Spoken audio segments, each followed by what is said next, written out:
Man, what's up everybody? Welcome back to another episode of EOS. It's 1090 Jake, man. I'm rocking with y'all, y'all rocking with me. And for this video, we're going to be speaking on a high-ranking member of the Latin Kings being arrested for the 6ix9ine beatdown with his own son. Tuesday, March 21st, 2023. Palm Beach County sheriffs responded to the LA Fitness in Lake Worth, Florida after reports of an assault. The victim was identified as 26-year-old Daniel Hernandez, who's more commonly known as the rapper 6ix9ine. He'd been working out and when finished, made his way to the gym's locker room, which was located towards the southwestern part of the facility.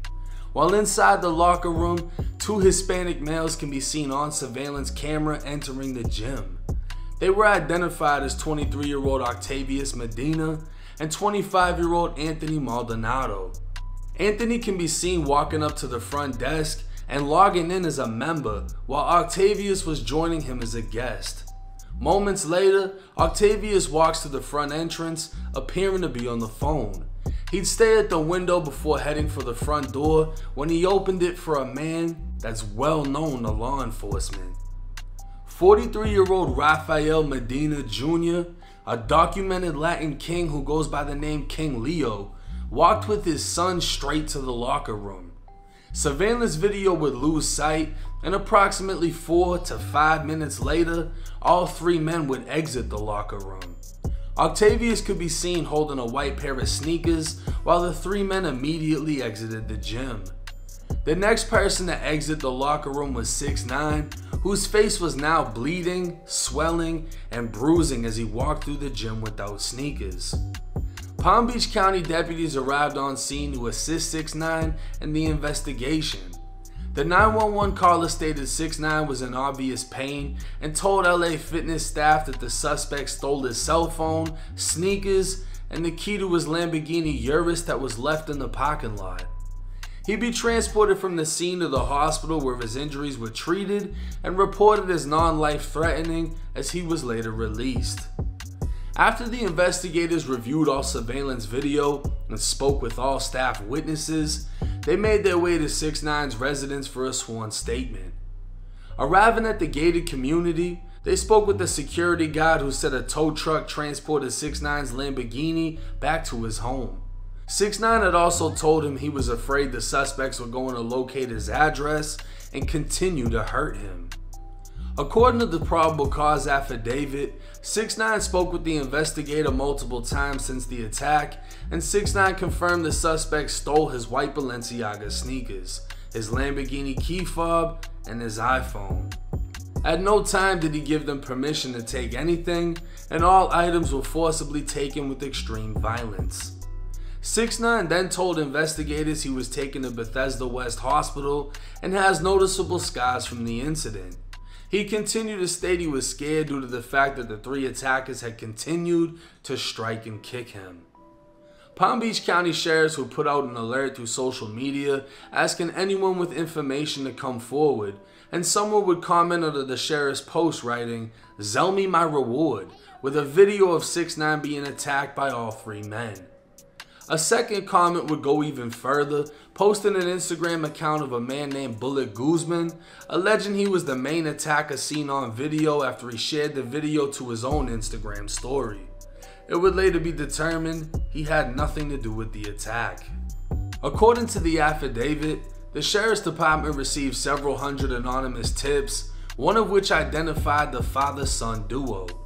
Another tip was received from a reliable confidential source who received a call from the father, Rafael Medina Jr., and he'd tell the confidential source he wanted to confess to the crimes he committed on video, stating he was wrong and was overwhelmed with anger. Investigators would note Rafael is a documented high-ranking member of the Latin Kings and has been for years. Just recently, gang unit detectives developed intelligence that Rafael is the Inca of the Palm Beach County chapter of the Latin Kings. The Inca is the first crown of a chapter and considered the president of that chapter. His criminal history would show he was sentenced to 120 months in prison after a Latin King federal gang RICO in the mid-2000s targeting drug distribution. Based on the investigation and the evidence presented, along with Raphael wanting to confess his crime to law enforcement, investigators found probable cause to arrest all three men with the attack and robbery of Tekashi 6ix9ine. Only 9 days after the attack, all three men were placed in custody charged with second-degree robbery, punishable by up to 15 years in Florida State Prison, and first-degree misdemeanor battery, punishable by up to 1 year in jail. Bond was set for all three men, Raphael's at $52,000 and the other two at $22,000.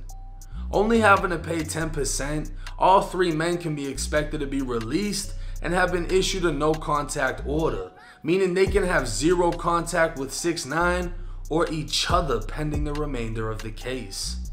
6ix9ine has since been seen in Cuba, dropped a Spanish song for his Latin fans, and addressed the situation through an Instagram post saying, "First time addressing the situation. For 2 years I've been walking around with no security. Not saying I promote that, but now you see I really never hid from anything. If you ever crossed my path or came to my house, you girls know who you are. You can tell the world Danny drives his own cars and be solo. You know how many of you people see me in real life by myself in gas stations, supermarkets, restaurants, etc. Anyway, what happened here was nothing but cowardly. I'm not mad this happened. In the streets there's no rules, so I can't say they were wrong. Obviously it wasn't fair, but again, the streets have no rules. Just imagine having nothing to do with the situation and feel obligated to make it your business. Very weird. I'm happy to be here still, and I want to say I love my fans. Thank you. P.S. I never knew we respected jumping people. When did that ever become a win?" Now one can only assume when Raphael called the reliable confidential source, he was calling his lawyer, who then notified law enforcement. His client planned on turning himself in before sheriffs executed a search warrant on his house and forcibly took him in. But small details that have been left out by the mainstream media may have a huge effect in this case. The same day the three men were arrested, 6ix9ine would do a news interview with El Gordo y la Flaca, a Spanish news show based out of Miami. Although I can't play the actual video due to copyright issues, while speaking Spanish, 6ix9ine details how when he was fought to the ground, everything fell out of his pockets. He'd go on to say a random bystander in the locker room was the actual one that took his iPhone, clarifying it wasn't any of the men attacking him. In fact, it's said that Octavius, who's apparently on video walking with 6ix9ine sneakers after the attack, threw the sneakers before leaving the scene. Whether or not he confused them with his own Crocs that repeatedly came off during his Stomp the Yard performance, it's debatable. But it's looking like the attackers may have a great shot at getting the robbery case thrown out, in which they'd be left facing a misdemeanor battery. The only item that's unaccounted for is the Lamborghini key fob, which they'd be able to argue one of the random bystanders took it, coinciding with what 6ix9ine said in his news interview. Now I'm gonna be honest, to hit 6ix9ine in any way, you gotta be a little bit brave and you gotta be a little bit off. Because you understand, touching that kid, you're gonna have a lot of eyes on you, a lot of attention on you. You know, it's like dude said in the video, I wanna be famous. You got exactly what you asked for. A lot of people, a lot of rappers understood touching 6ix9ine is a crash out mission. You're gonna crash out. If you can accept the consequences that come with that, like, you know, getting a battery charge and facing up to a year in jail, cool. But the fact that something was taken from him now turns this into a robbery, punishable by up to 15 years. But this is where I feel like 6ix9ine may have messed up, maybe not. Maybe he wasn't trying to punish the dudes that attacked him, because he clarified on that news station it wasn't them that took his phone. All of his stuff fell out. Maybe he actually watched the dude that took his phone take it. He can't identify him, but he can identify the fact that it wasn't one of the attackers, which is gonna benefit them in their case.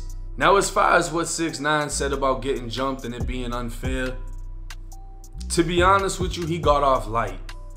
It really doesn't hit the same because of the time period that this happened. If 6ix9ine got jumped like this back when he was dissing dead people and dissing people's gangs and being the villain, the portrayal of a villain that really boosted his career, if he got jumped back then, it would have hit 10 times harder, literally.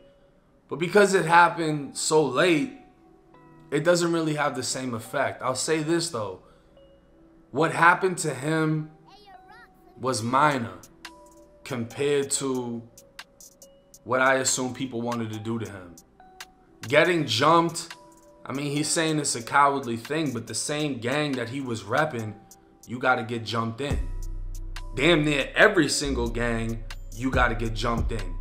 If you violate, if you need to get disciplined, you get jumped. This is just normal protocol, you know? You're supposed to get your ass whooped. It ain't supposed to be fair. It's supposed to hurt. And it's a whole lot better than getting jumped in prison when instead of punching you, they're hitting you with knives. So in that sense, he got off light. It just looks intense because a lot of people haven't seen someone getting flipped like that unless they've been incarcerated or in the streets. Now, is he wrong for feeling like he can go around without security? I mean, that's on him. He may feel like he's changed directions and he's been hanging out with different YouTubers that don't have the same street ties, and he may feel like he doesn't have to worry about the same thing.